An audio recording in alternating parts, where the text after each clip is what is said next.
All right, so outside is slowly raining. We are starting our attack box, and we are doing task number 12 inside Nmap. All right, searching for scripts. I will leave this in the background, and let's search for some Nmap scripts. Okay, so we know how to use the scripts in Nmap, but we don't yet know how to find these scripts. We have two options for this, which should ideally be used in conjunction with each other. The first is the page on Nmap website mentioned in the previous task, which contains a list of all official scripts. The second is the local storage on your machine. Nmap stores its scripts on Linux at the following location. We'll check that in a moment. In just a moment. All of the Nmap scripting engine scripts are stored in this directory by default. This is where Nmap looks for scripts when you specify them. There are two ways to search for installed scripts. One is by using the following database, right? The script database. Despite the extension, this isn't actually a database. Oh, so much as a formatted text file containing file names and categories for each available script. And here we can see, actually it's ASCII text. So it's text file. Here we can see its structure, right? Is the file name, like the name of the payload, and then the category from which it is part, right? Okay, now let's open our attack box. And in here, let's go users, share, Nmap. In order to autocomplete, just press tab and then scripts. Yes, I want to jump here. Here you can see all the list with every item inside here. As you can see over here, a ton of items. Let's just open this with Sublime Text. And here you can check out the further information for each one. Let's open up Cassandra Brute. Let's open it in Sublime, and here you can see what it does, right? You can check this for any Nmap script. If we open the file script.db, you can see exactly the structure that is inside our TryHackMe snapshot. Now again, if we go to the console and we say in here, we go to scripts directory, and in here we search for scriptdb, you can see it's ASCII text, right? Exactly like what we see inside our Nmap snapshot. Nmap uses this file to keep track of and utilize scripts for the scripting engine. However, we can also grep through it to look for scripts. For example, and here we just are looking for an FTP payload inside our ASCII file, right? Let's just say here grep FTP, and here we go to the scripts directory inside our scripts.db. Now here we see the payloads like in our TryHackMe snapshot. The second way to search for scripts is quite simply to use the list command. For example, we could get the same results as in the previous screenshot by using list with the L switch for the same directory, but here we see FTP, it's a bit special characters around it. Now, if we say manual for list directory and we go to the -L, use a long listing format, right? We go for quit and we say list L, we go for this, actually scripts, and we say here FTP. Boom. As you can see, we can see the same payloads, right? If we can go without the switch, but you will see only the payloads, right? By using the L, we can see what we can do, users, groups, IDs, and so on. As you can see in the snapshot from TryHackMe. Note the use of asterisks on either side of the search term, right?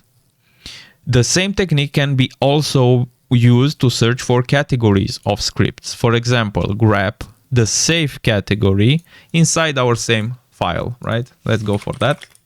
Grep safe inside our scripts with the same file, right? And here we can see a lot of payloads.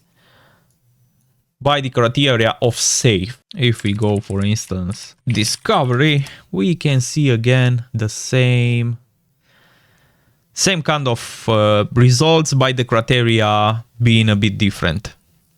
Installing new scripts. We mentioned previously that the Nmap website contains a list of scripts. So what happens if one of these is missing in the scripts? A standard sudo apt update and sudo apt install nmap should fix this. However, it's also possible to install the scripts manually by downloading the script from nmap. And here we see using of wget for a script that, for instance, we don't have. This must be followed up with nmap script update db, which updates the file that we checked out, right? It's worth noting that you would require the same update db command if you were to make your own nmap scripting engine script and add it to nmap, a more than manageable task with some basic knowledge of Lua. Let's say here sudo apt, we go for this.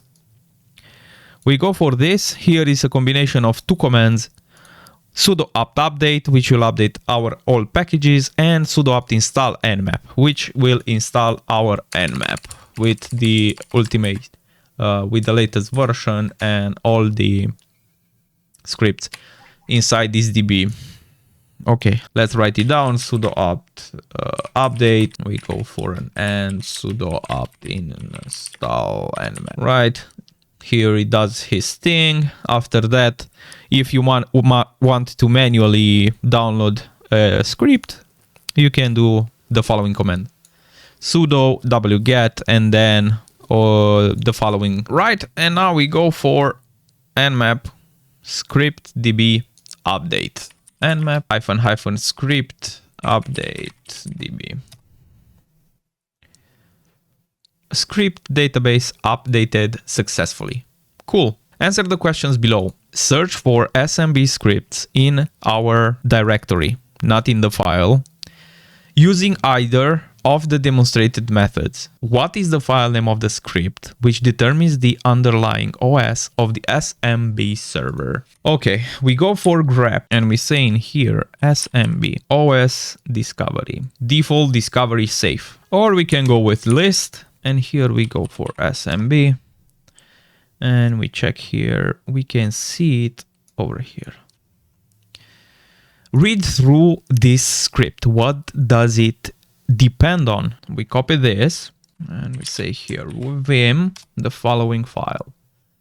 Attempts to determine the operating system, computer name, domain, workgroup, and current time over the SMB protocol port 445 or 139. Here we can see requires nmap, requires SMB, requires the standard, I presume the standard nmap scripting engine, requires string to handle strings and tables. Here we can see the usage, how to use the script. And here we can see again the script run with additional flags, right? Like switch for UDP scans and the switch for synchronization TCP scan run with sudo permissions. And here we can see output. And then below you can check the code. SMB brute.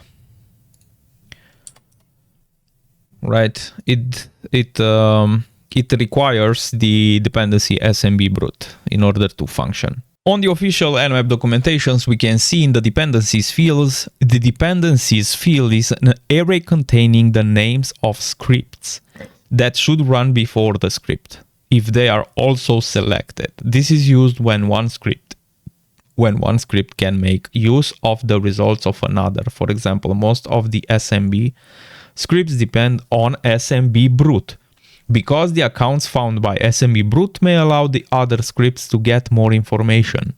Listing a script in dependencies doesn't cause that script to be run. It still has to be selected through the script, right? Our script command that we are familiar with. Or otherwise, dependencies merely forces an ordering among the scripts that are selected. This is an example of a dependency table from SMB OS discovery. Right, and here we can see it exactly like what we seen in the file right over here. Cool.